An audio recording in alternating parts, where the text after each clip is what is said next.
Between 2000 and 2005, I met this girl that did not speak English. She was Vietnamese and black. This was her first time in the U.S. She came to meet her American family. This could have happened to me and many others. My parents were married, but I was born here, relocated to Korea right after birth, came back to the U.S. when I was 6.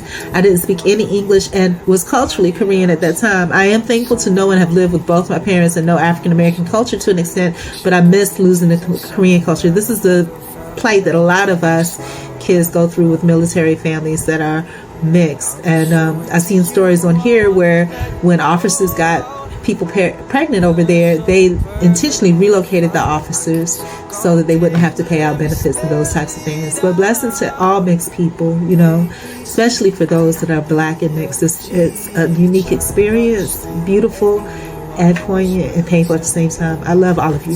So I wanted to expand as to why some people of Afro descent that are not fully Afro-American do not consider themselves black. To me, black refers to African-American culture, and for many that are mixed or culturally not African-American, they do not identify with it because they are, in fact, culturally different. Realistically, they are just being who they are. If they are of Afro-American descent but raised by non-black people or person, they are culturally not African-American. They can fake it or adapt it, essentially just put on a mask to make themselves more palatable or code switch, like black folks say, or understandable for the general public, but in reality, they are different culturally. And honestly, they would not have a need to differentiate or specifically say anything. They're simply just being who they are until someone asks them how they identify. For me personally, no one ever asked me that in my life except black people. And then when you told them that you were mixed, they took issue with it and it became a whole debate of convincing you that you thought you were something other than what they wanted you to be.